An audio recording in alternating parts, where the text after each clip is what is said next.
विभीषण जी से बोला, बस मन वचन और कर्म से कपट छोड़कर रणधीर श्री राम जी का भजन करना। हे भाई, मैं काल के बस हो गया हूँ, मुझे अपना पराया नहीं सूझता, इसलिए अब तुम जाओ। भाई के वचन सुनकर विभीषण लौट गए और वहां आए जहां त्रिलोकी के भूषण श्री राम जी थे। विभीषण ने कहा, हे नाथ, पर्वत के समान विशाल देह वाला रणधीर कुंभकर्ण आ रहा है। बानरों ने जब कानों से इतना सुना तब वे बलवान किलकिलाकर हर्ष ध्वनि करके दौड़े, वृक्ष और पर्वत उखाड़कर उठा लिए और क्रोध से दांत कटकटाकर उन्हें उसके ऊपर डालने लगे।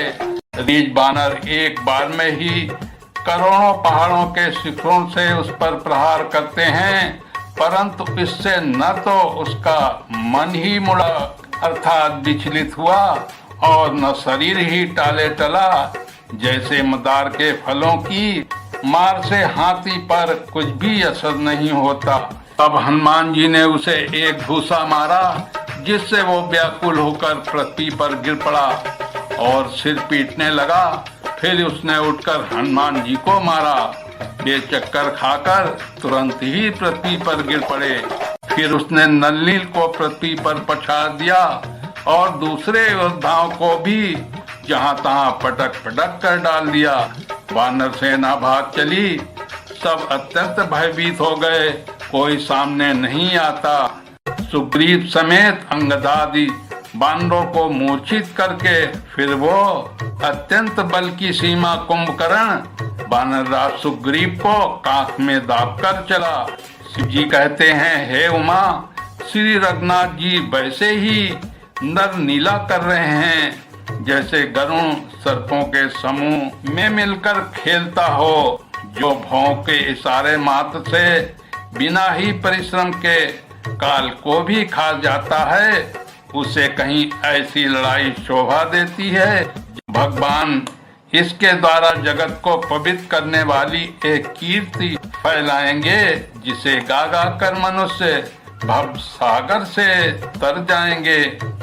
मूर्छा जाती रही, तब मारुति हनुमान जी जागे और फिर वे सुग्रीव को खोजने लगे। सुग्रीव की भी मूर्छा दूर हुई, तब वे खिसक गए, कांख से नीचे गिर पड़े। कुंभकर्ण ने उनको मृत जाना। उन्होंने कुंभकर्ण के नाक कान दांतों से काट दिए और फिर गरज कर आकाश की ओर चले। तब कुंभकर्ण ने जाना, उसने सुग्रीव का पैर पकड़कर उनको पृथ्वी पर पछाड़ दिया। फिर सुग्रीव ने बड़ी फुर्ती से उठकर उसको मारा और तब बलवान सुग्रीव प्रभु के पास आए और बोले, कृपा निधान प्रभु की जय हो, जय हो, जय हो। नाक कान काटे गए ऐसा मन में जानकर बड़ी ग्लानि हुई और वो क्रोध करके दौड़ा। एक तो वो स्वभाव आकृति से ही भयंकर था और फिर बिना नाक कान का होने से और भी भयानक हो गया। उसे देखते ही वानरों की सेना में भय उत्पन्न हो गया। रघुवंश मणि की जय हो, जय हो, जय हो, ऐसा पुकार कर बानर कूद करके दौड़े और सबने एक ही साथ उस पर पहाड़ और वृक्षों के समूह छोड़े। रण के उत्साह में कुंभकर्ण विरुद्ध होकर उनके सामने ऐसा चला मानो क्रोधित होकर काल ही आ रहा हो। वो करोड़ करोड़ बानरों को एक साथ पकड़कर खाने लगा।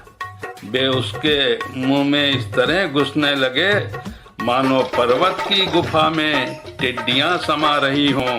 करोड़ों बानरों को पकड़कर अपने शरीर से मसल डाला, करोड़ों को हाथों में मलकर पृथ्वी की धूल में मिला दिया।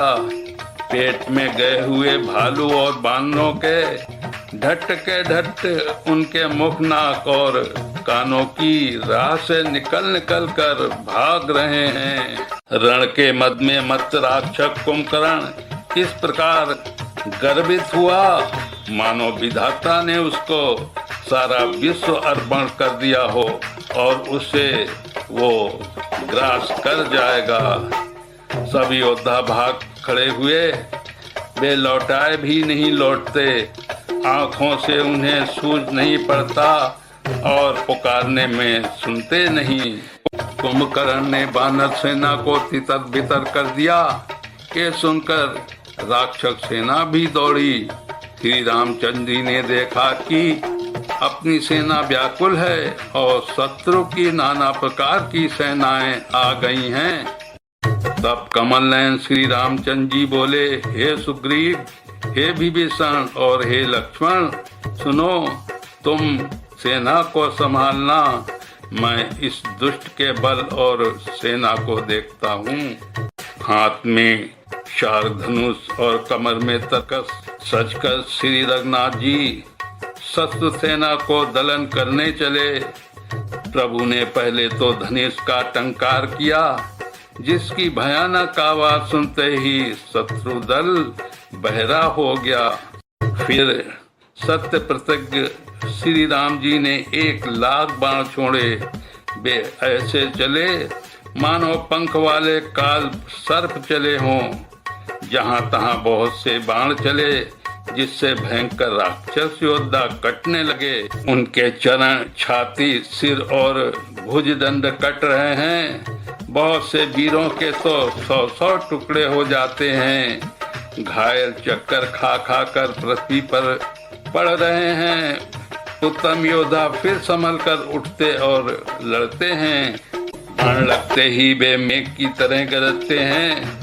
बहुत से तो कठिन बाण को देखकर ही भाग जाते हैं। बिना मुंड सिर के प्रचंड रुंड धड़ दौड़ रहे हैं और पकड़ो पकड़ो, मारो मारो का शब्द करते हुए चिल्ला रहे हैं। बोलिए श्री रामचंद्र की, हनुमान की। फिर वे सब बाण लौटकर श्री रघुनाथ जी के तरकस में आ घुसे। बोलिए श्री रामचंद्र की, हनुमान की।